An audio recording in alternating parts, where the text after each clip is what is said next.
ကောင်းဆိုလောကရန်ကြံကြံခံ၍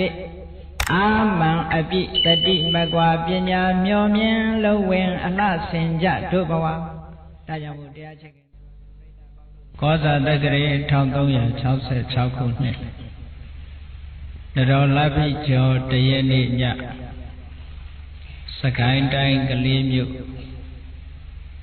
နေသာပညာဒါနကျောင်းတိုက်အတွင်းဝယ်ဆင်ကျင်းပပြုလုပ်အပ်သည်ညာဥယံဓမ္မသဘင်ခန္ဓာဝယ်ဟောကြားအပ်သည်ဘဝကိုအလှဆင်မြည်သူအမည်ရှိတရားဒေသနာတော်ဘဝကိုအလှဆင်မြည်သူလောကမှာလူတိုင်းဘဝကိုအလှဆင်တယ်လို့မအောင်မေ့နဲ့ဘဝကိုအလှဆင်မြည်သူရှိတယ်လို့ဘဝကိုအယုတ်ဆိုးအကြီးတန်းစေတဲ့လူလည်းရှိတာပဲနော်အဲ့တော့လောကမှာလူရလို့ဖြစ်လာလို့ရှိရင်မိမိတို့ဒီဘဝကိုအယုတ်ဆိုးအကြီးတန်းအောင်လုပ်သူမဖြစ်ဖဲနဲ့ဘဝကိုအယုတ်ဆိုးအကြီးတန်းအောင်လုပ်သူမဖြစ်စေဘဲနဲ့ဘဝကိုအလှဆင်သူသာဖြစ်စေသင့်ပါတယ်ဒါဖြင့်ဘဝကိုအလှဆင်ခြင်းရင်ဘယ်လိုနည်းနဲ့အလှဆင်ကြလဲလောကဟာလူတိုင်းလှခြင်းပခြင်းကြမြို့တွေရွာတွေမှာဆိုလို့ရှိရင်လည်းပွဲလန်းသဘင်ရှိအလှဆင်ကြတယ်နော်တကယ်လောကကြီးကိုဘာတွေနဲ့အလှဆင်ကြမလို့ကိုလည်းဘာနဲ့အလှဆင်မလို့ဆိုတာကိုဒီကနေ့ညဘုန်းကြီးတို့ကဘုရားမြတ်စွာဟောကြားတော်မူခဲ့တဲ့ဒေသနာတော်တွေကထုံနှုတ်ပြီးတော့ဟောမှာပါဘုန်းကြီးဟောတဲ့တရားတွေမှန်သမျှဘုရားမြတ်စွာဟောတော်မူခဲ့တဲ့သုတ်တန်တစ်ခုခုကိုအခြေပြုပြီးတော့ဟောတာပါသို့တော်လည်းအမည်နာမပေးပြီးတော့စိတ်ဝင်စားဖွယ်ရာဖြစ်အောင်တင်ပြပုံတင်ပြနည်းတော့စီစဉ်ရတယ်ပေါ့လေအခုဒီကနေ့ညဘုန်းကြီးကဘဝကိုအလှဆင်မြည်သူဆိုတာအင်္ဂုတ္တရနိကေမှာလာရှိတဲ့အန္တသုတ်တံအဲ့ဒီသုတ်တံရဲ့အဓိပ္ပာယ်ကိုဟောမှာပါနော်အဲ့တော့ဘုန်းကြီးတို့ဟောတဲ့တရားဟာမြတ်စွာဘုရားဟောခဲ့တဲ့တရားပါဘုန်းကြီးတို့ကိုယ်ပိုင်တရားမဟုတ်ပါဘူးဆိုတာမှအေးလောကကြီးကိုအလှဆင်မဲ့သူဟာဘယ်ပုဂ္ဂိုလ်မျိုးဖြစ်မလဲဆိုတော့လိုအပ်တဲ့အခြေခံအချက်ကလေးတွေကိုအရင်ကြည့်ရကောင်းဆိုလောကရန်ကြံ့ကြံ့ခံလျက်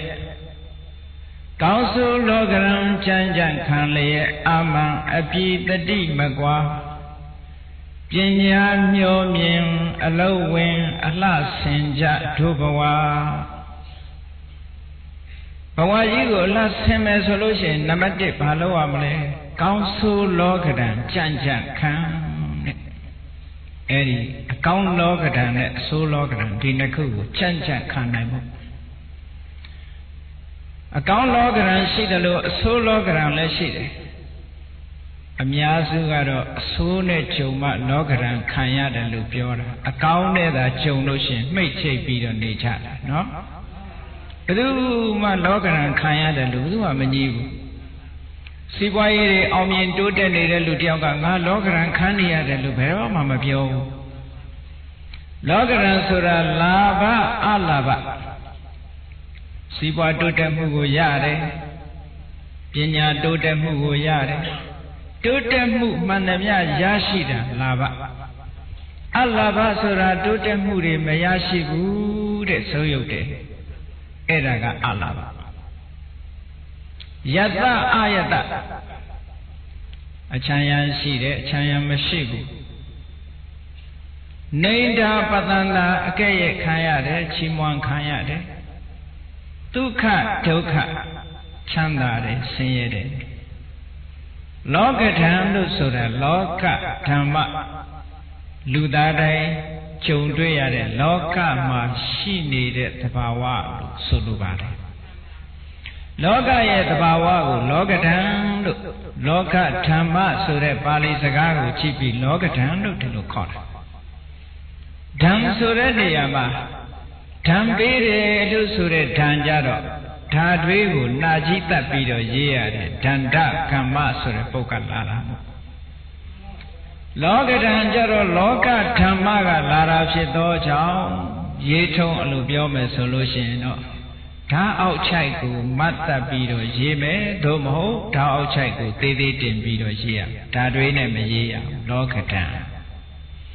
လောကဓာတ်ရဲ့အဓိပ္ပာယ်ကဘာလို့ဆိုလို့ရှိရင်လောကသဘာဝလို့ဒီလိုဆိုလိုပါတယ်လောကမှာလူတိုင်းလောကရဲ့လောကထဲမှာနေတဲ့လူတိုင်းဟာလောကသဘာဝနဲ့ဆုံရမယ်ဆိုတာညင်းလို့ပယ်လို့မရဘူးဘုရားရှင်ကိုရောမြတ်သိပြီလင်လောကရဲ့သဘာဝအတိုင်းလောကသားဖြစ်သည့်အတွက်လောကသဘာဝတွေဂျုံတွေ့ရလောကသဘာဝဆိုတာတခါတရံအောင်မြင်ကြီးပွားမှုကိုရတဲ့အခါရှိတယ်လို့မရတဲ့အခါလည်းရှိမယ်အချမ်းရံအကျော်စောတွေများတဲ့အခါရှိတယ်လို့နည်းတဲ့အခါရှိမယ်ချီးမွမ်းခံရတဲ့အခါရှိတယ်လို့ကဲ့ရဲ့ခံရတာလည်းရှိမယ်ချမ်းသာတဲ့အခါရှိတယ်လို့ဆင်းရဲတဲ့အခါလည်းရှိတယ်အကောင်းလေးမျိုးအဆိုးလေးမျိုးလောကရဲ့သဘာဝဂျုံတွေ့ကြအဲ့ဒါလိုဂျုံတွေ့တဲ့အခါကျတော့လောကဓာတ်ကိုမခံနိုင်တဲ့ပုဂ္ဂိုလ်ကကောင်းတဲ့လောကဓာတ်လည်းမခံနိုင်ဘူးမခံနိုင်ရင်ဘာဖြစ်အကောင်းလောကဓာတ်နဲ့တွေ့တဲ့အခါကျတော့မောက်မာလာတယ်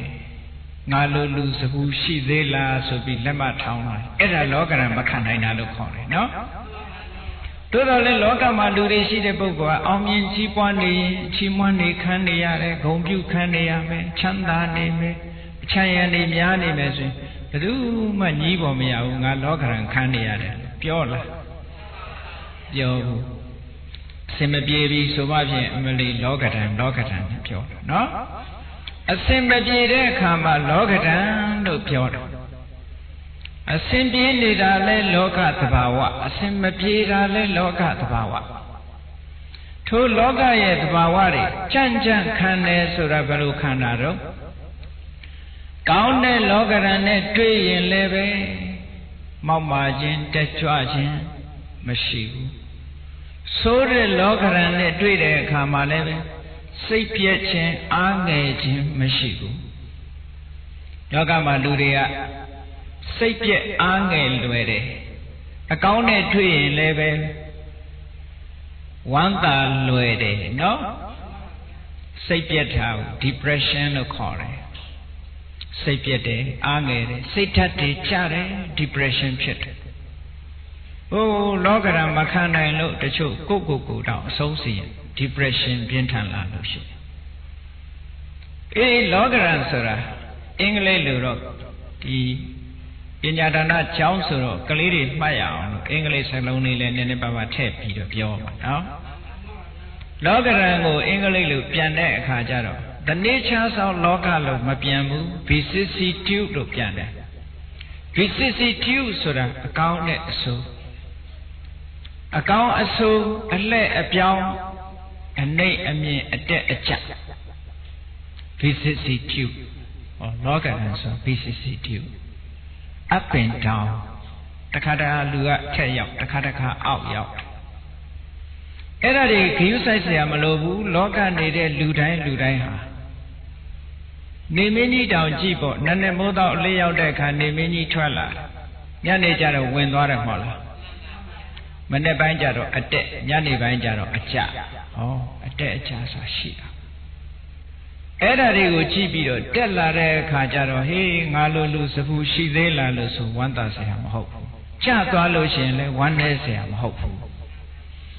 အဲ့ဒါလိုဝမ်းသာမှုဝမ်းနည်းမှုမရှိဘဲနဲ့စိတ်ဓာတ်ခိုင်မာတာကိုကောင်းဆိုးလောကဓာတ်ကြံ့ခံလို့ဒီလိုပြောတာနော်ကောင်းဆိုးလောကဓာတ်ကြံ့ခံဆိုမြတ်စွာဘုရားသခင်ကိုရောမြတ်ကတုတ်တန်တစ်ခုမှာဘယ်လိုဟောထားလောကမှာတဲ့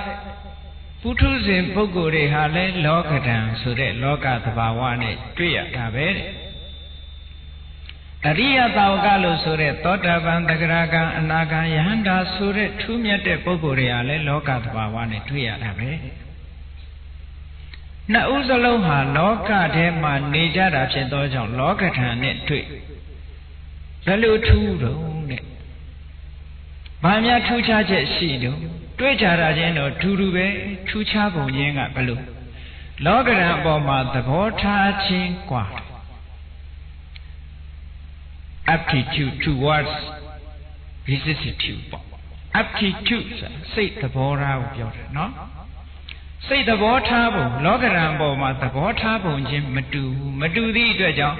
ပုထုဇဉ်ကြတော့လောကရန်လေလှိုင်းရိုက်တဲ့အခါမှာတုန်လှုပ်တယ်ဖရာယန္တာတွေကြတော့မတုန်လှုပ်ကျောက်အတိပြီးတဲ့တောင်ကြီးဟာမုန်တိုင်းတွေဘလောက်တိုက်လှုပ်သလားအေးတစ်ပင်ကြီးတွေကြတော့လေတိုက်လှုပ်တယ်နော်ကျောက်တောင်ကြီးကြတော့မလှုပ်ဘူးထို့တူပဲစိတ်ဓာတ်အနေနဲ့အရိယာပုဂ္ဂိုလ်တွေကြတော့စိတ်ဓာတ်မလှုပ်ရှားဘူးကောင်းတာနဲ့တွေ့တဲ့အတွက်ကြောင့်လဲဝမ်းသာလုံးမဆိုးဘူးမကောင်းတာနဲ့တွေ့တတ်လို့ရှင်လည်းပဲဝမ်းမနေဘူးစိတ်ဓာတ်တည်ငြိမ်တယ်ကျောက်တောင်ကြီးများသည်ဘုံတိုင်းထံကိုကြံ့ကြံ့ခံတယ်လို့ပဲတဲ့အရိယာပုဂ္ဂိုလ်တွေစိတ်ဓာတ်တုန်လှုပ်မှုမတုန်လှုပ်မှုမှာသွားပြီးကွဲပြားခြားနာသွားတတ်တယ်ဒါဖြင့်ဘာဖြစ်လို့ပုထုဇဉ်တွေကြတော့စိတ်ဓာတ်တုန်လှုပ်ပြီးတော့စိတ်အတက်အကျဖြစ်အရိယာပုဂ္ဂိုလ်တွေကြတော့ဘာကြောင့်စိတ်ဓာတ်မတုန်လှုပ်ဘဲနဲ့စိတ်အတက်အကျမဖြစ်ရသလဲဆိုတော့တွေးအခေါ်ကွာသွားကြတယ်အဲ့ဒါကြောင့်မလို့သမ္မာသင်္ကပ္ပဆိုတဲ့မှန်ကန်တဲ့အတွေးရှိဖို့အခုလူတရားဝဲကြီးတွေကျင်းပပြီးတရားနာကြတယ်စာပေသင်ကြားကြတယ်ဆိုတာအတွေးခေါ်မှန်ဖို့လူလောကမှာလူရည်လို့ဖြစ်လာလို့ရှိရင်တွေးတာခေါ်တာမှန်အတွေးခေါ်မှန်မှအသိဉာဏ်မှန်ကန်တယ်ဒါကြောင့်အတွေးခေါ်ကွာသွားတယ်ဒါဖြင့်ပုထုဇဉ်တွေကဘယ်လိုတွေးလောကရန်နဲ့တွေးရတဲ့အခါပုထုဇဉ်တွေကစဉ်းစားလိုက်တဲ့ဖြစ်ရလေခြင်းတဲ့မကောင်းတာနဲ့တွေ့ရင်ဖြစ်ရလေခြင်းဝမ်းနဲ့စကားပြောတယ်ကောင်းတာနဲ့တွေ့ရင်ငါလိုလူစပူရှိသေးလားမတွေ့ဘူးလားအဲ့ဒါတမ်အပ်လက်မထောင်တယ်လို့ပြောတယ်လောကရန်နဲ့တွေ့တဲ့အခါကောင်းတဲ့လောကရန်တွေ့ရင်ငါလိုလူစပူရှိသေးလားဆိုတဲ့အတွေးကြောင့်စိတ်အားတွေတက်ကြွ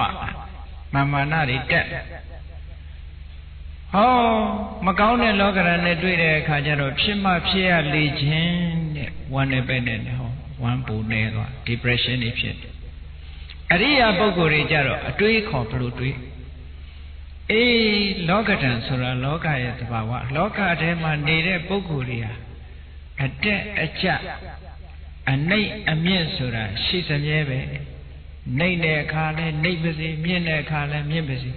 ဘယ်အရာမှမတည်မြဲဘူးနေမင်းကြီးတော်မှအရှိကထွက်အနောက်ဝင်တက်လာတဲ့အချိန်ရှိတယ်လို့ကျသွားတဲ့ဝင်သွားတဲ့အချိန်ရှိတယ်တို့ဟာလေ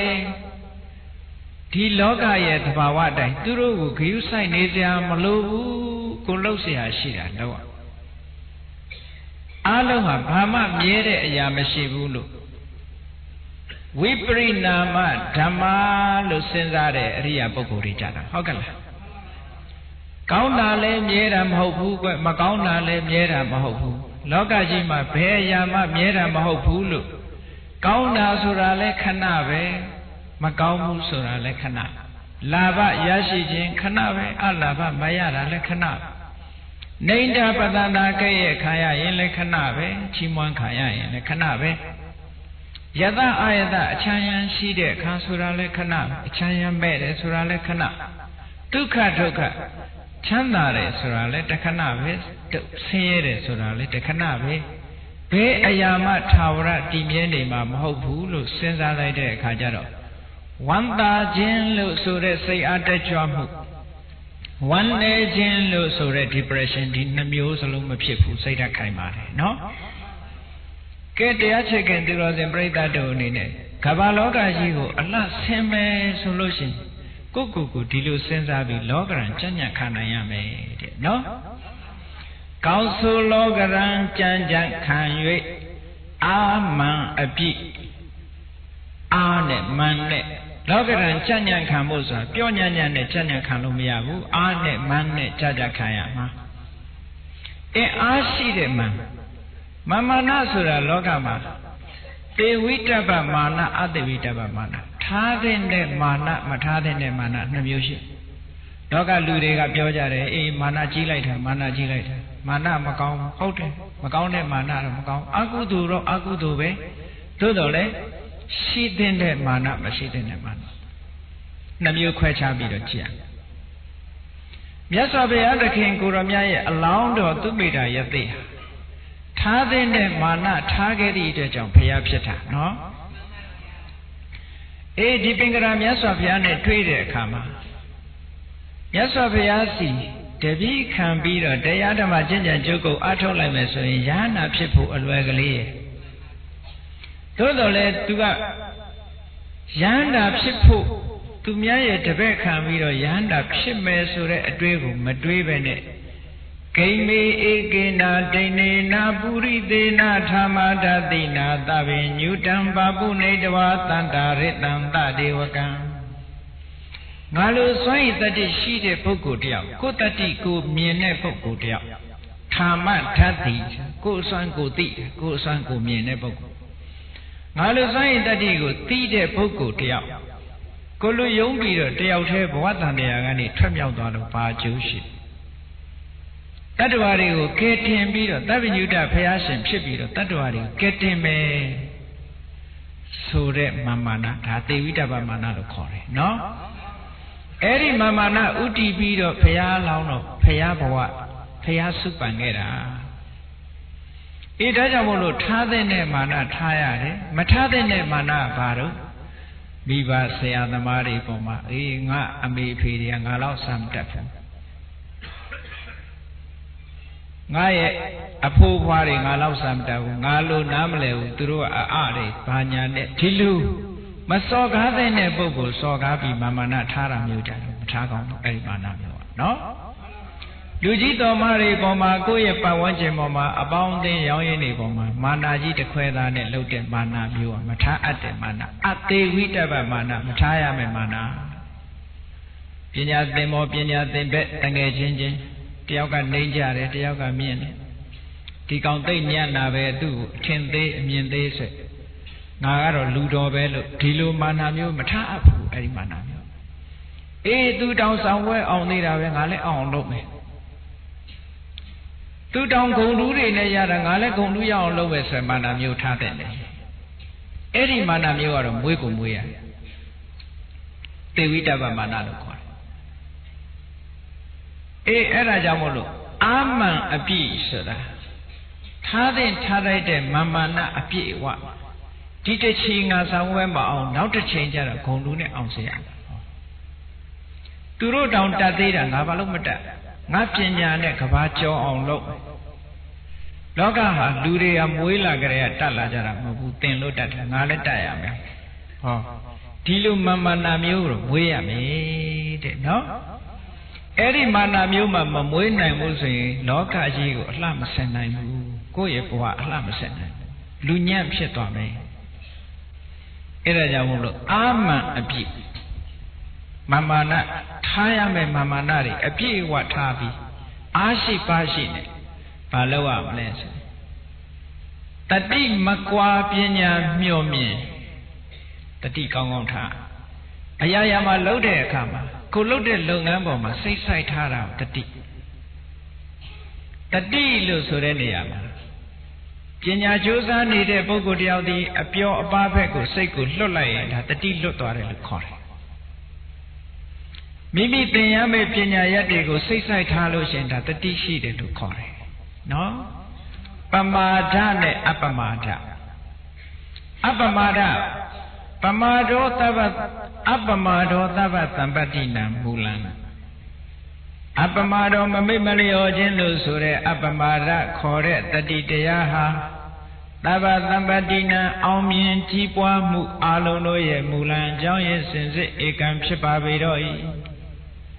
မြတ်စွာဘုရားကိုယ်တိုင်ကအပမာဒောအမတပဒံတတိရှင်နိဗ္ဗာန်ရတယ်လို့ဟောထားတာနော်အထက်ကရာဆရာကြီးကအပမာဒောသဗ္ဗသံပတ္တိနံမူလံနဲ့အောင်မြင်ကြီးပွားမှုတွေရဲ့အကြောင်းရင်းဟာဘာလဲလို့ဆိုရင်အပမာဒစိတ်ကိုအပျော်ပါးထဲမှာလွတ်မထားဘူးတဲ့ကျောင်းသားအရွယ်လူငယ်ဆိုလို့ရှိရင်ပညာထဲမှာစိတ်အာရုံစိုက်သင်ရထားရမယ့်ပညာထဲမှာစိတ်အာရုံစိုက် အယောင်းဝယ်လုပ်တဲ့ပုဂ္ဂိုလ်တွေဆိုလို့ရှိရင်ကိုလုပ်တဲ့လုပ်ငန်းထဲမှာစိတ်အာရုံစိုက်တယ် business သမားတွေထို့တူပဲမြည်သည့်ကိစ္စနဲ့ပဲလုပ်စာပေသင်ကြားပေးချတဲ့တပည့်များကိုသင်ကြားပို့ချတဲ့ဆရာမကြီးတွေဆိုပညာရေးကိုအာရုံစိုက်တယ်ဒါတတိမကွာတာလို့ခေါ်တယ်နော်အပြော်ပါးတွေထဲမှာစိတ်ကိုလွတ်မထားဘူးအမှုမဲ့အမှတ်မဲ့မနေဘူးပညာရေးတိုးတက်မှုရှိမရှိအမြဲတမ်းမိမိရဲ့သင်ကြားပို့ချမှုတက်ကနစ်ဟာဟုတ်သလားမဟုတ်ဘူးလားတိုးတက်မှုရှိသလားမရှိဘူးလားတပည့်တွေပေါ်မှာကိုယ့်ရဲ့သင်ကြားမှုဤစနစ်ဟာမှန်သလားမမှန်ဘူးလားစသဖြင့်အမြဲတမ်းတတိရှိနေတာအဲ့ဒါလို့တတိရှိနေရင်အောင်မြင်ကြီးပွားခြင်းရဲ့အကြောင်းတစ်ခုပဲတဲ့တတိမကွာပညာမျှော်မြင်မြတ်စွာဘုရားသခင်ကိုရောမြတ်ကလည်းဒီအချက်တွေဟာအမတ္တမအရေးကြီးလို့မဟာတတိပဌာနာတောက်မှာဆိုလို့ရှိရင်အာတာပိတံပဇာနောတတိမှာဒီ၃မျိုးကိုအဓိကထားဟောတာအာတာပိတံပဇာနောတတိမှာဝိနည်းယလောကိဘိစ္ဆဒေါမနတံမဟာတတိပဌာနာတောက်အာတာပိတဲ့ကြိုးစားရမယ်တံပဇာနောအရာရာမှာဆင်ញင်တိုင်းထွာမှုရှိရမယ်တတိမှာတတိထားရအဲ့ဒီအည်အသွေး၃မျိုးခိုးတဏ္ဍာမှာလေ့ကျင့်ပေးရမယ်အည်အသွေးတွေဘဝကိုအလှဆင်ញင်ဟောဒီအည်အသွေးတွေမပါဘဲနဲ့အလှဆင်လို့မရဘူးနော်ဘဝကိုအလှဆင်ញင်တဲ့ပုဂ္ဂိုလ်တိုင်းဟာဟောဒီအည်အသွေးတွေကိုရှိရဒါကြောင့်မို့လို့ပညာမျှော်မြင်ဆိုတာတံပဇာနာကိုပြောတာပညာနဲ့မျှော်မြင်တတ်တဲ့ပညာမျှော်မြင်တဲ့ပညာဆိုတာမျှော်ကြည့်တတ်တဲ့ပညာလို့ခေါ်တယ်ဒါလှုပ်တဲ့သလားမလှုပ်တဲ့ဘူးလားဘာဖြစ်မလဲမဖြစ်ဘူးလားစသဖြင့်မျှော်ပြီးတော့ကြည့်တတ်တဲ့ကြိုတင်ပြီးတော့မြင်တတ်တဲ့ပညာမျိုးမျှော်မြင်အမျှော်မြင်ရှိတယ်ပညာမျှော်မြင်အလုတ်ဝင်တဲ့အလုတ်ဝင်ဆိုတာအတ္တပိကြိုးစားတာကိုလောက်ရမယ်အလုတ်ကြိုးစားတာကျောင်းသားဆိုလို့ရင်စာကြိုးစားတာဒါအလုတ်ဝင်တာပဲနော်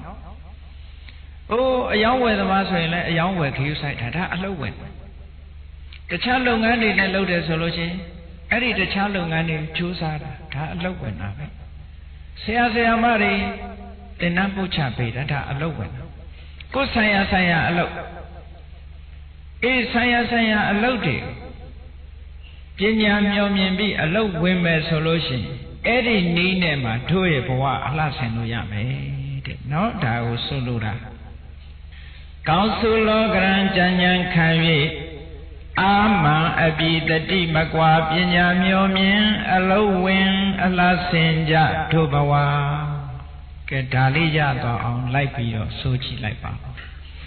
ကောင်းဆိုလောကရံကြံကြံခံလျက်အာမံအပိတတိမကွာပညာမျှော်မြင်အလုတ်ဝင်အလှဆင်ကြတို့ဘဝကောင်းဆိုလောကရံကြံကြံခံလျက်အာမံအပိတတိမကွာပညာမျှော်မြင်အလုတ်ဝင်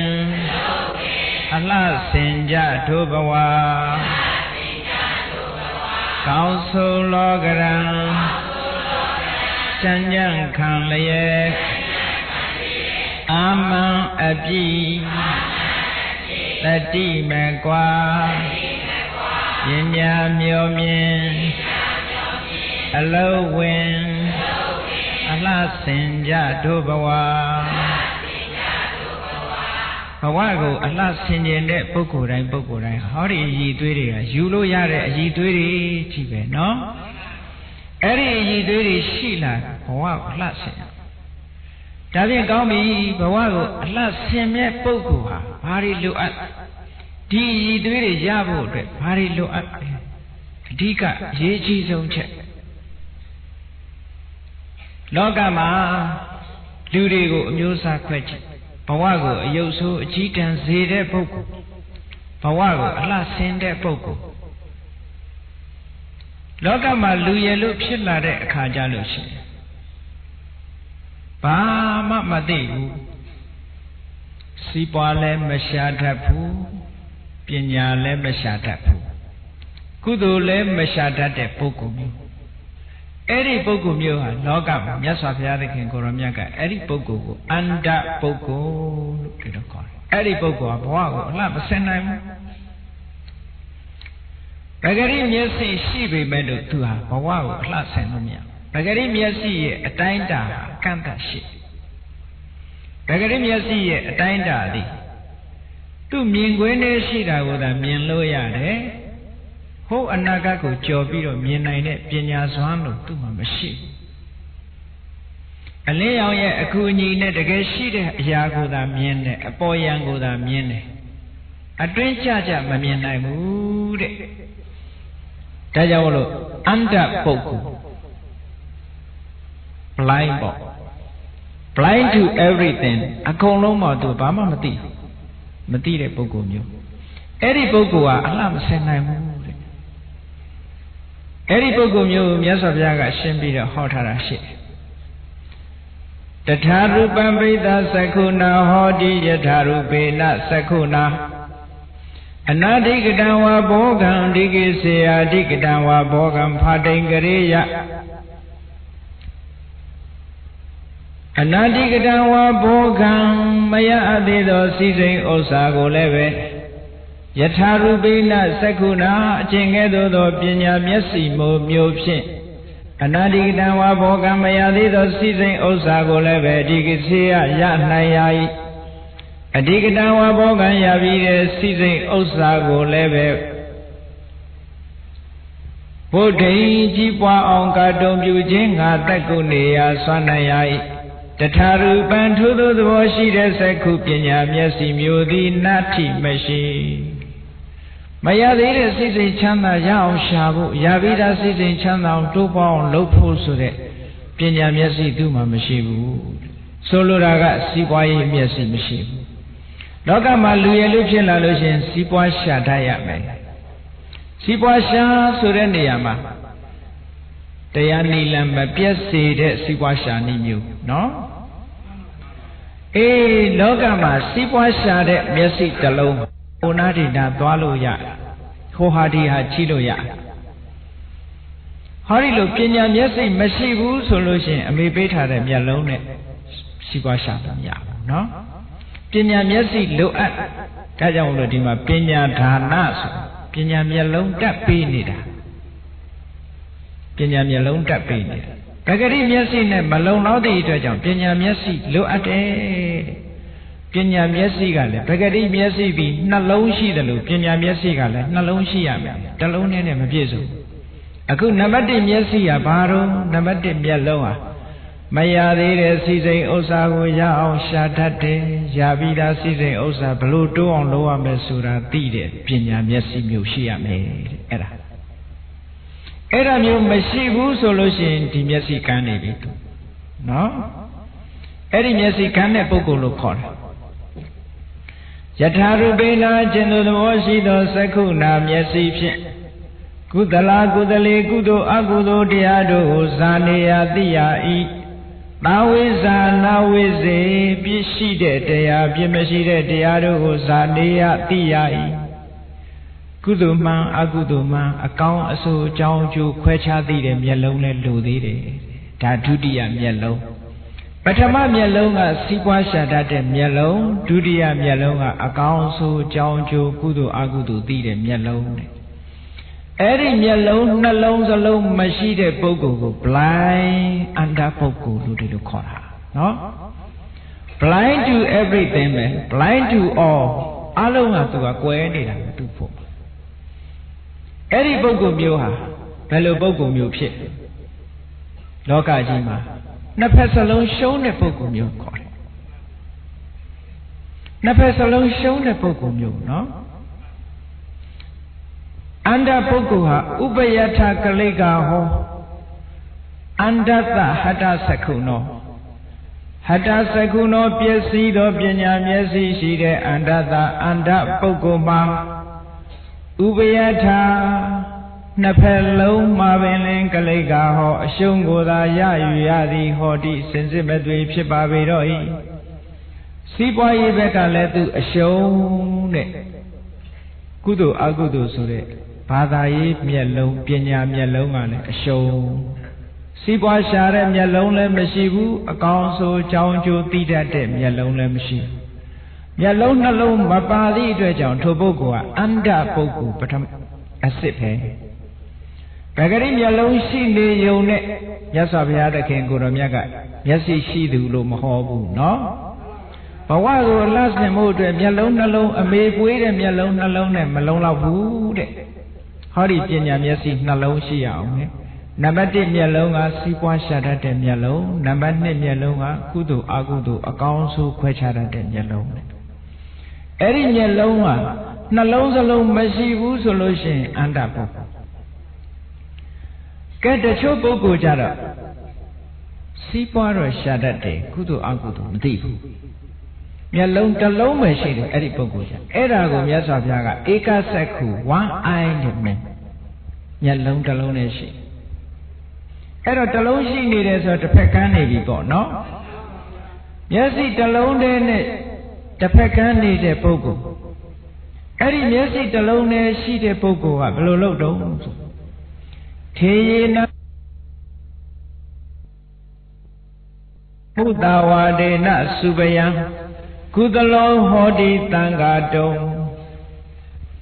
Kamabogi Samano Itodo Nirayan Gandawa Eka Saku Wihinyadi Yalon Dalone Shide Bogua, Siparo they shada de Tavakudu out to Madi. Madidi Dredja, people go Mua, Panapu Taitu de Swepoku. Pasaya and Pio, Sipaya and Pio, Paloya Loya Edipoku. Paso Kudu Agudu, Mienem Yalon to Mishi. Tina Kuwa Champion Lagon Guda Gamena couches and let a niche and Lagon Mudawarina Lady Seas Lady Les up your judge and Lagon Ubaya Ubaye Macau and Need Namudoption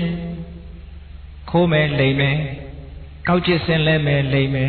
Hurry needy don't be up. Kudalo Hodi Tinga Don Kama Bogi Samano Tinga Don Sipwa Shabuya Dwek Kudalo Lima Chanchene Eri Bugua Sipwa Shate Lima Chanchene Pade Loa Sipwa Japio Ito Do Niriyan Gandawa Eka Seku Wihinyadi Eka Seku Tepemyin Bogudi Ito Ibowa Maniriyan Yedo Gandawa Toyo Yadi Shido Wihinyadi Pemanseya Lidoi Sipwa Shada de Mielonda Kuwe Shibiro Kudu Agudu Sure Seta Yeya Mielo Mashiri Dwejang Lochia Lo Yada Sipware Susa To Sipware Dom Pyong Domo Madoya Masue Supi Tere Kajabeo Dangeja Basha Rasa Jumyoga say the Maji Lea Kalenio Romabio and Ponya, Rasa Jumyo Hapio, no? Rasa Jumyoga say the Maji Lea. How to look Eka Saku, Sipwasha take on a young way take on. Young that day, weather day. You may order a lake already. A lake will be the young and Kayang Kawa Malopene, Sipwari P. Peter Sipwari Sulai Jara. Te Dore Kajaro, Payao Dajaro. Jita Boy. Jita Boy of Sierra Kakan. Eri Jita Boy Yodeka, Turua, Nijai, Twilight Jara, Pabioroso. Mayambogi Tanharima, the Mena with the Mena Sa. Te inye bari bonzandi mayando kada bagini Turubjore Sagali Mayangaruha Tamina Taya Nilan Chare Nipien Lagon with the Mena Madea Nipien Lagon Bogi Sitting Osaro Tanharima Shawe Susan Gejaya going တေထုငါတို့ရှာထားခဲ့တဲ့စီစဉ်ဥစ္စာတို့ကိုအင်ကြီးတပါးသောပုဂ္ဂိုလ်တို့သည်ပရိဘုံဇံဒီအသုံးဆွဲ၍နေကြလေကုန်ပြီပြိတ္တာဘွားကနေလှမ်းကြည့်တာမလေးတို့ကတော့လေအငတ်ခံပြီးရှာလဲရတာဒီမျိုးစုံနဲ့ပစ္စည်းတွေရှာပြီးစုဆောင်းထားအဲ့ဒါတွေအခုနောက်လူတွေကအမြိုက်သားခံပြီးစားနေကြမယံငါတို့ဒီကဒုက္ခသာဆင်းရဲဒုက္ခဤဘာကိနီအဖို့ရှိကြကုန်သည်အမှဖြစ်ကြရလေကုန်ပြီဝမ်းနဲ့ပဲနဲ့ဖြစ်နေကြပြီဟုတ်ကဲ့ရှာလဲရတာတို့ကတော့စီးပွားရှာလဲရတာကောင်းတဲ့နည်းနဲ့ရောမကောင်းတဲ့နည်းရောရပြီးရောဆိုပြီးစီးပွားရှာလိုက်ကြအခုတို့ရှာထားတဲ့ငွေတွေကိုအမြိုက်သားထိုင်ပြီးတော့သူတို့ကစားနေကြပြီတို့ကြတော့ဒီမဲ့ဆင်းရဲဒုက္ခခံနေကြတယ်ပြိတ္တာဘွားရောဟောပိဋကဝတ္ထုမှာပါလိုက်တာကနော်ရာဇဂိုမြို့ကဆေးတယ်မာကြီး၄ဦးပါပြိတ္တာဘွားရောက်တဲ့အခါညှိတွားကြဘာဖြစ်လို့ဧကစက္ခုသူတို့ကစီးပွားရှာတဲ့အချိန်မှာမျက်စိတစ်လုံးနဲ့ရှိစီးပွားရှာတတ်တဲ့မျက်စိတစ်လုံးနဲ့ရှိပြီးတော့ကုသိုလ်အကုသိုလ်ခွဲခြားသိတတ်တဲ့မျက်စိမရှိသည့်အတွက်ကြောင့်တရားတာရောမတရားတာရောနားမလဲဘူးပစံရပြီးရောဟုတ်ကဲ့လားအဲ့လိုပုဂ္ဂိုလ်တွေရောခုခေတ်မရှိပေဘူးလားအေးအဲ့ဒီဧကစက္ခုတွေကိုမြတ်စွာဘုရားကဣတောသောနိရယံခန္ဓဝါဧကစက္ခုဝိဟညတိသောဧကစက္ခုထုမျက်စိတစ်လုံးတည်းသာစီးပွားရေးမျက်စိတစ်လုံးတည်းသာရှိတဲ့ပုဂ္ဂိုလ်ဟာဣတောဤဘဝမှာနိရယံငရဲသို့ခန္ဓဝါရောက်ရသည်ရှိသောဝိဟညတိပင်မဆင်းရဲရလေတော့ဤဒုက္ခရောက်ပြီတဲ့နောက်ဘဝချာအေးဒါကြောင့်မလို့လောကကြီးကိုအလှဆင်မယ်ဆိုရင်ဟောဒီမျက်လုံးတစ်လုံးနဲ့လည်းမရဘူးဒါကြောင့်မလို့မြတ်စွာဘုရားသခင်ကိုရောမြတ်ကဒီစကုပါဏအခါတော်တိထောပုရိသပုဂ္ဂလောဓမ္မလတ္တိဘောဂေဟိဓမ္မလတ္တိဘောဂေဟိတရားသဖြင့်ရအပ်သောစီစိန်ဥစ္စာတို့ဖြင့်တဒါတိတိဋ္ဌသင်္ကပောဒါနံအလူဒါနကိုတိဋ္ဌသင်္ကပောကောင်းမြတ်သောစိတ်ကူးအကြံစီသည်ရှိသည်ဖြစ်၍တဒါတိပေးလူဒီစက္ခုလို့ဆိုတဲ့စီးပွားရေးမျက်စိလည်းရှိတယ်အကောင်းဆုံးကြောင်းကျိုးခွဲခြားတတ်တဲ့မျက်စိလည်းရှိတယ်အဲ့ဒီမျက်စိနှလုံးရှိတဲ့ပုဂ္ဂိုလ်ဒီစက္ခုပုဂ္ဂိုလ်ဟာလောကမှာအကောင်းဆုံးပုဂ္ဂိုလ်ပါယထာရူပေနာကျင်သူသဘောရှိသောသက္ခုနာပညာမျက်စိဖြင့်အနာတိကတဝါဘောကံမရသေးတဲ့စီစဉ်ဥစ္စာကိုလည်းပဲအဓိကစေရရလေရ၏အဓိကတဝါဘောကံရရှိပြီးတဲ့စီစဉ်ဥစ္စာကိုလည်းပဲဖာတိန်ကြီးပွားသည်ကိုကာတုံပြုခြင်းငါသက်ကိုနေရဆွမ်းနိုင်၏တထာရူပံထိုသူသဘောရှိသောသက္ခုပညာမျက်စိသည်အတ္တထိုပုဂ္ဂိုလ်အားအတ္တိရှိပါပေတော့၏ယထာရူပေနာကျင်သောသဘောရှိသောသက္ခုနာမျက်စိဖြင့်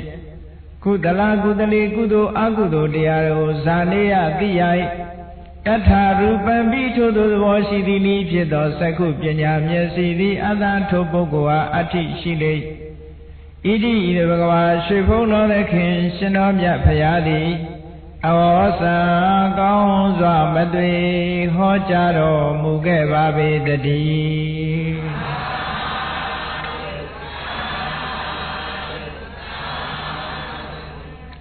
ဒီစက္ခုပညာမျက်စိနှမျိုးရှိစီးပွားရေးလည်းရှာတတ်တယ်ကုသိုလ်အကုသိုလ်လည်းသိတယ်စီးပွားရှာတဲ့အခါမှာအကုသိုလ်ဖြစ်မဲ့နည်းနဲ့မရှာဘူးကုသိုလ်ဖြစ်တဲ့နည်းနဲ့ပဲရှာမျက်စိကနှစ်ခုရှိတော့နှစ်ဖက်မျှကြည့်တတ်တာပေါ့နော်တစ်ဖက်မြင်ဆိုလို့ရှိရင်တစ်ဖက်ပဲကြည့်နှစ်ဖက်မကြည့်တတ်ဘူးဒါကြောင့်မို့လို့စီးပွားရှာတဲ့အခါမှာနှစ်ဖက်ကြည့်ပြီးတော့ရှာကုသိုလ်ပြီးမျက်စိလည်းရှိရမယ်စီးပွားရေးမျက်စိလည်းရှိရမယ်အဲ့ဒီလိုမျက်စိနှလုံးရှိတဲ့ပုဂ္ဂိုလ်ဖြစ်ဖို့လိုအပ်တယ်ဒါကြောင့်မို့လို့လောကမှာလူဟာမျက်စိနှလုံးရှိရတစ်လုံးနဲ့ရှိရင်မပြည့်စုံဘူးမျက်စိတစ်လုံးထဲမှာရှိတဲ့ပုဂ္ဂိုလ်တွေဘာဖြစ်လဲမျက်ကန်းပုဂ္ဂိုလ်တွေရောဘာဖြစ်လဲဆိုတော့စဉ်းစားကြည့်စီးပွားရေးလည်းမရှာတတ်ဘူး ပညာရေးမျက်စိလည်းမရှိဘူးကုသိုလ်အကုသိုလ်လည်းမရှိဘူးဆိုတဲ့ပုဂ္ဂိုလ်ဒီကနေ့ခေတ်မှာလည်းရှိတယ်မြတ်စွာဘုရားလက်ထက်တုန်းကလည်းရှိခဲ့တယ်ဗာရာဏသီပြည်ကတထေသားတူမိဘတွေတိတ်တတိထားဖို့ကောင်းတယ်တထေသားတူနဲ့တထေသမီးတူမိဘတွေရဲ့စိတ်ကူးခြင်းတူတယ်တထေသားရဲ့မိဘကလည်းချမ်းသာလိုက်တာချစ်ချစ်တဲ့တထေသမီးရဲ့မိဘတွေကလည်းသိချမ်းသာသူတို့ကဘလို့တွေ့တုံးဆိုဒီလောက်တို့အိမ်မှာဂရေ40တို့ဂရေ80တို့ကျွယ်ဝတဲ့ပစ္စည်းဥစ္စာအားလေးကတယောက်တည်းဟိုတစ်ဖက်ကလည်းသမီးလေးကတယောက်တည်းဘယ်လို့မှစားမကုန်တော့အပင်ပန်းခံပြီးတော့ကြောင်းမထားတော့ပါဘူးပညာသင်မလွတ်ဘူးအိမ်မှာပဲအိုးမကွာအိမ်မကွာနေပျော်ချင်တိုင်းပျော်အေးငါသားလေးပျော်ပျော်နေတတ်အောင်ငါသမီးလေးပျော်ပျော်နေတတ်အောင်အိမ်ခေါ်ပြီးစံတရားဆရာနဲ့စံတရားတီးတင်စောင်းဆရာခေါ်စောင်းတီးတင်ပြီးအစိုးအကဒီလောက်ပဲတင်စိတ်ပျော်ဖို့အတွက်ပဲဟုတ်ကဲ့အယောင်ဝယ်ကိစ္စလည်းဘာမှတင်မပေးဘူးပညာရေးဆိုဘာမှတင်မပေးဘူးစိတ်ပျော်ဖို့အတွက်ဆိုထားယုံကရယုံတီးထမှုတ်တတ်ဖို့အဲ့ဒါတွေကိုတင်ပေးတာနောက်ကြတော့တထေသားနဲ့တထေသမီးအိမ်တော်ရသားချလိုက်မိဘတွေကမခိုင်းရဲ့မပြုရဲ့သူတို့နှစ်ဦးအေးဆေးဆေးချမ်းချမ်းသာသာနေကြတယ်မိဘတွေရှိတုန်းကတော့မိဘတွေကပဲစီးပွားရေးတွေစီမံအုပ်ချုပ်သွားကြတာကိုနောက်မိဘနှစ်ပါးနှစ်ဖက်မိဘတွေမျက်ွယ်ပြုသွားတဲ့အခါကျတော့တထေသားရဲ့စီးပွားရေးတထေသားဘက်ကမိဘဘက်ကစီးပွားရေးတွေတထေသမီးမိဘဘက်ကစီးပွားရေးတွေဟောစီးပွားရေးနှစ်ခုဥဆောင်ကြရတော့မယ်သူတို့အားမလုပ်တတ်တော့အဲ့ကျနော်ဘာဖြစ်လို့တော့ blind to everything ဘာမှသူတို့မှပညာမျက်စိမရှိဒီစီးပွားဥစ္စာတွေဘာလုပ်ရမလဲဘယ်လိုတိုးတက်အောင်လုပ်ရမလဲဘယ်လိုထိန်းသိမ်းရမလဲဘာဆိုဘာမှမသိသူတို့သိတာပါလို့ဘယ်လိုသချင်းဆိုရမလဲစံတရားဘယ်လိုတီးရမလဲစောင်းဘယ်လိုတီးရမလဲဒါတော့ပဲသိတယ်အဆိုအကလေးလောက်ပဲသူတို့သိတယ်ဒီပြင်ဘာမှမလုပ်တတ်တဲ့အခါကျတော့မိဘလက်ထက်ကရှိတဲ့ပစ္စည်းတွေသုံးလိုက်ဖြုံးလိုက်ကြတာ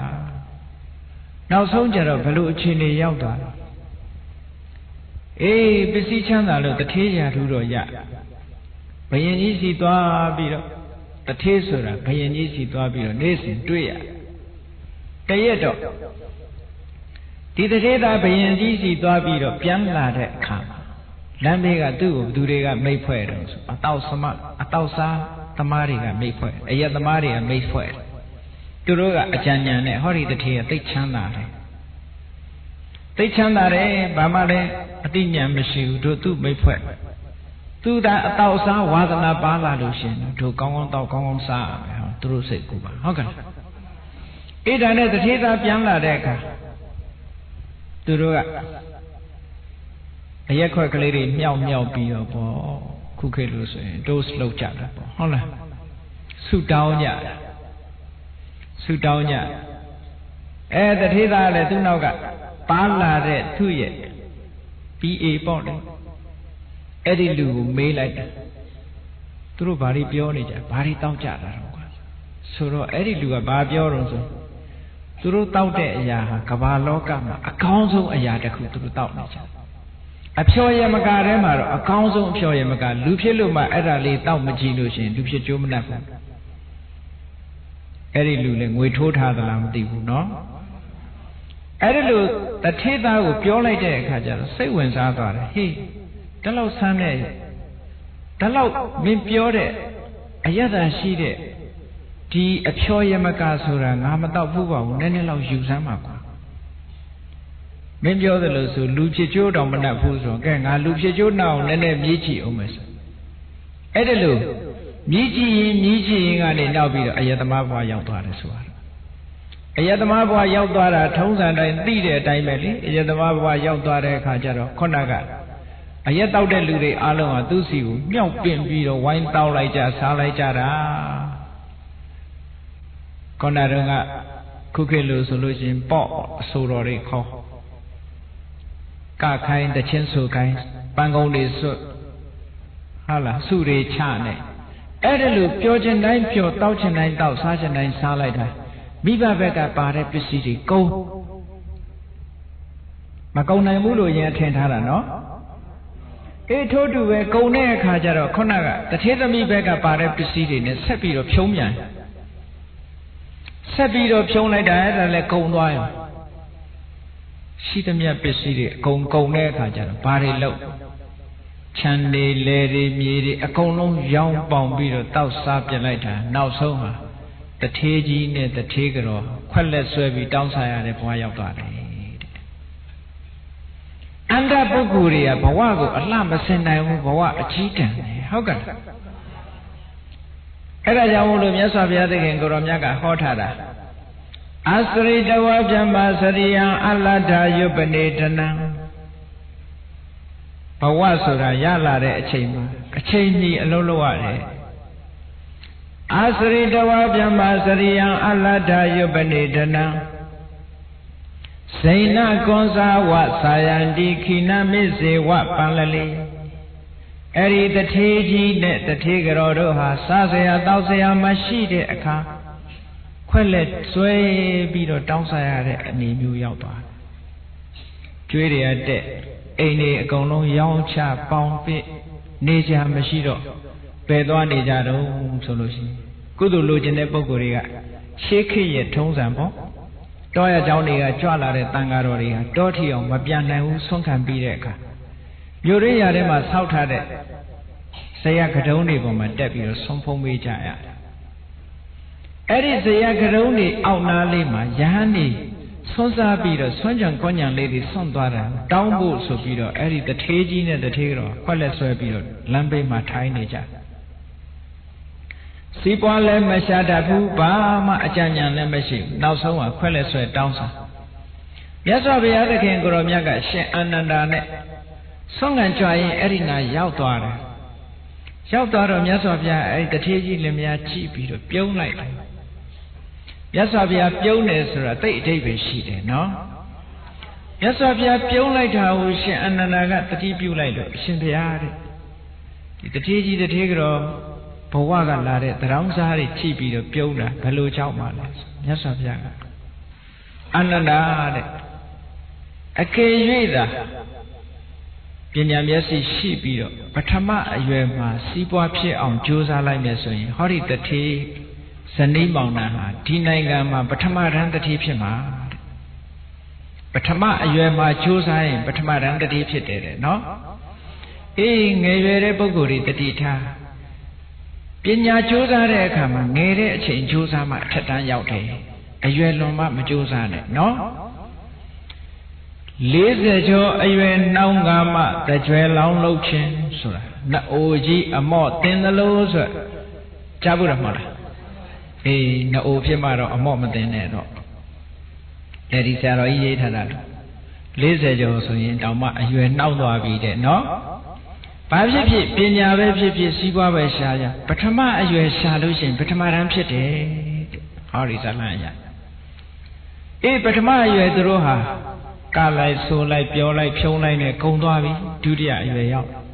ဒုတိယအရွယ်ရောက်လို့တတိတရားပြီးရပြီးစီးပွားရှာလိုက်မယ်ဆိုရင်တော့ဒုတိယတန်းတတိဖြစ်ပါတယ်ပထမအရွယ်တုန်းကအေးစီးပွားမရှာဘူးသာသနာပေါင်းဝင်ပြီးတော့ယဟန်တရားကျင့်ကြံကြုတ်ကိုအထုတ်လိုက်မယ်ဆိုလို့ရှိရင်တော့ယဟန်တာဖြစ်နိုင်တယ်သူတို့ဒုတိယတန်းဒုတိယအရွယ်ရောက်လာလို့ပစ္စည်းရှာလိုက်ရင်ဒုတိယတန်းတတိဖြစ်နိုင်တယ်သာသနာပေါင်းဝင်ပြီးတော့တရားဓမ္မကိုကျင့်ကြံကြုတ်ကိုအထုတ်လိုက်မယ်ဆိုရင်အနာဂတ်အဆင့်လောက်တော့ရောက်သွားမယ်ဟောဒီဇလန်းကိုမြတ်စွာဘုရားမိန့်တော်မူတာကိုကြည့်လိုက်မယ်ဆိုလို့ရှိရင်တဖြည်းဖြည်းရုပ်သွားတယ်ဆိုတဲ့သဘောပြဟုတ်ကဲ့ပထမအရွယ်ကြိုးစားတာတဲ့ဒုတိယအရွယ်ကြိုးစားတာအဆင့်မမီတော့ပထမအရွယ်ကြိုးစားမှအဆင့်အမြင့်ဆုံးရနိုင်တယ်ဟောတတိယအရွယ်ပထမအရွယ်လဲလွန်သွားပြီဒုတိယအရွယ်လဲလွန်သွားပြီတတိယအရွယ်ရောက်လို့တတိတရားရအတိတရားရပြီးတော့စီးပွားရှာလိုက်မယ်ဆိုရင်တတိယဓာန်တထေလောက်တော့ဖြစ်နိုင်နေတယ်ပထမဓာန်မဖြစ်ဘူးဒုတိယဓာန်မဖြစ်ဘူးတတိယအဆင့်လောက်တော့ရနိုင်တယ်သာသနာပေါင်းဝင်ပြီးတော့ယန္တရားချစ်ကြကြုတ်ကိုအထုတ်လိုက်မယ်ဆိုရင်သောတာပန်လောက်တော့ဖြစ်နိုင်သေးတယ်ဟောဓမ္မဘက်ကလည်းဆုံးရှုံးတယ် Tatiya ayue sura Yacha can do the Breda do Dignate Kitia Dan and Trepi of Pure solution. The Nigani 1,000 and 1,000 nickel, but my you look call it, no? 1,000 legani Chaucer chop. To the eye. Chaucer Kongani video attack Tatia you look call it. Eddie you don't my pine chart had a die. But my you 1,000 train. See why shine live on me chipon and eh? Pinya de Tetan Yang. The other machine and you go at home by solution level at Tetanza Yang. Judia said, Judia, you a Yaldavi, that those at Chodavi, those and the lady Anne who were Yaldavi solution. Judia dan Lau Pepito made. A Dajamolo, Judia, you have Yodley or Donna, Tapajo. Yodley or lesser, a Yuega Yodley or Dwadi Dwajam, a ye a duty Yodwa, so table Pura, no? Look at the a ye duty, Shima, two a ye duo, don't chama, on me cheap one. Tadia Yaudeka, a ye duty, Yayo. Oh, cook Ananda, Hori the Teji, Sani Mountain, Batama, a Yuele Londwavi. Dudia, a Yuele Longavi, a cook Ome Meswan Tadia, a Yue. Gongani a chamber, but all of Domine. Edagum Yasabia Asari Dawabia Masarian Alada Yubani Dana Saina Gonsawa Zayan Dikina Mizi Wapanlali Yubani Yusin Kakala Dunga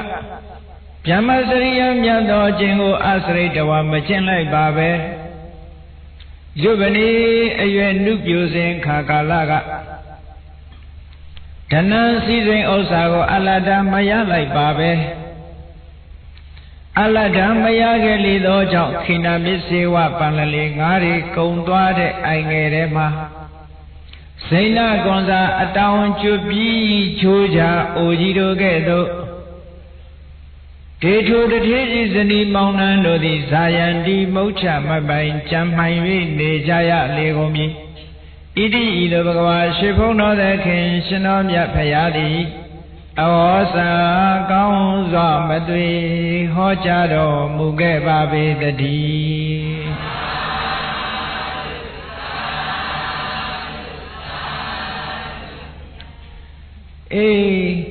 Nari Koni. Aingeli,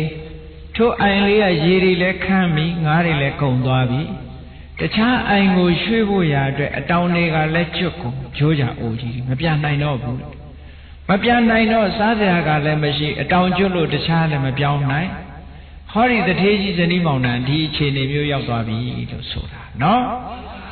Anda Poguri and Lanzoha at the time. Tajamolo. Loga you ready under Pogolos or a blind Lamasen. Under Pogo, a Lamasen in the lobe, Messi the pet, Tashite Pogo, however, Loga, a Yoso, Chitan Sate Pogo. Siba Share, Share Nina Lode, Macone Nina Lode, Mautari Lode. Loga you, Yoso, Chitan Sate Pogo. Anda Bogoale Yoso Chitan Sede, Eka Saku Sore, the Pemian Bogoreale Loga Yoso Chitan Sede. Twisaku Losore, Messi the Pet, Amishia.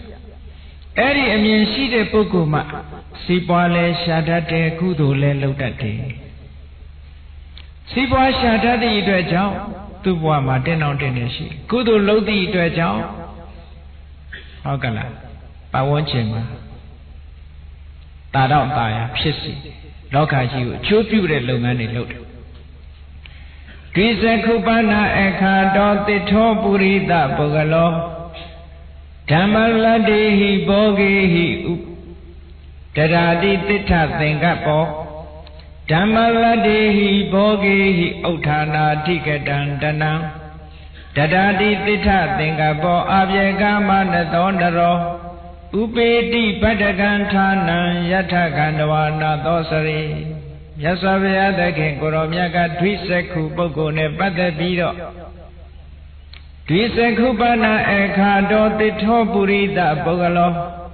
Twiseku Pinyam Yesi Nalon Shi de Bogo the Topuri da Bogalo Miason Bogo Huye Tathagati Namyasabhya Dakhin Guru Myati Ekhato Kaunsa Matri Hojado Mugababi Tautu Myasi Nalau Amyin Shide Pokodi Dhammaladi Hibogehi Tayadapin Ya Shido Sise Osado Pshin Dhammaladi Hiboge Tayadapin Ya Shiado Sise No Pshin Bogan Sise Osago Pribonseti Tonsao Ya Lidoi Uthana Dikadandana Tajwa Long La Viriapin Yashia Dana Osago Uthana Dikadan Tajwa Long La Viriapin Yadana Osago Tinta Thinkabo Tubyate Kaumyate Ajanzi Shidi Pivi Tanan Daradi Alubi Siwale Sharade Siwari Yalaro Yalare the other thing Yade Chosa Shakwitare Pisi Osari Lokaji Chupuri no? Alurana Bede Lokaji Chupuri Daradi Tinta Thinkabo Abyaga Manadonaro Abyaga Manado Pianwino Seta Kendi Pivi Abyaga Manado Pianwino Pianwin Jinkeno Seshi Pivi Tanan Daradi Alube Tautu Dwisaku Pinya Myasi Nalong Shide Pokoha Upeti Badagan Thana Alondaya Kaumya Lade Napi Ayado Dalin Kayoya Babido Ihuye Bhagawa Shifono Dakin Shinomya Payadi Awaza Kaunzwa Matri Hojaro Muge Babidari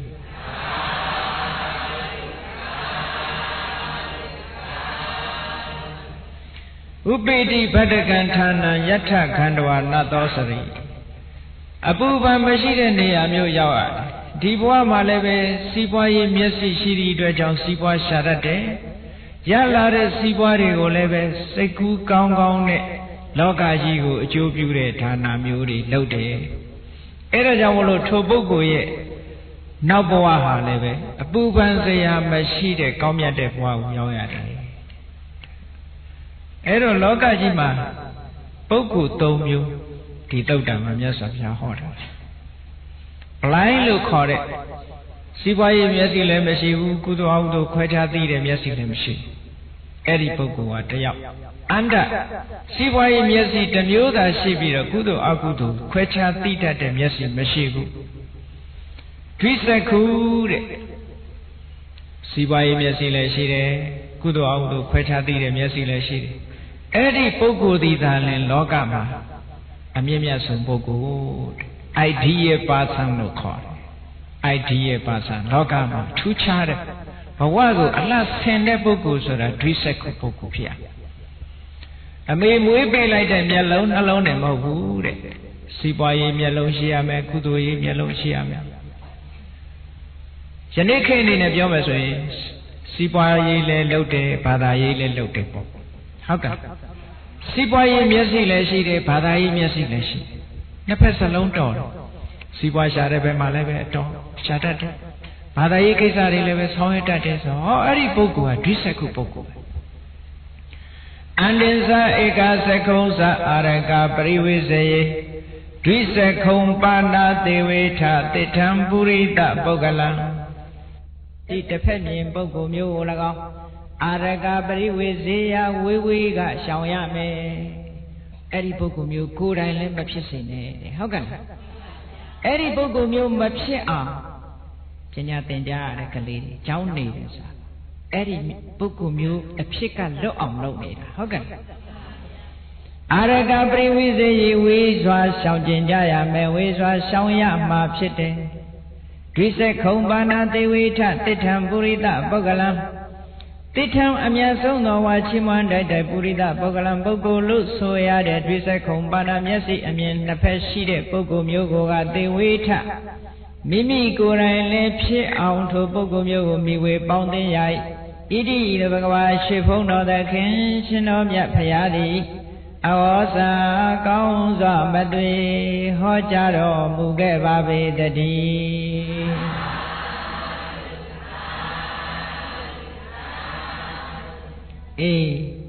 Bawago, Allah send me to Sora Paduvale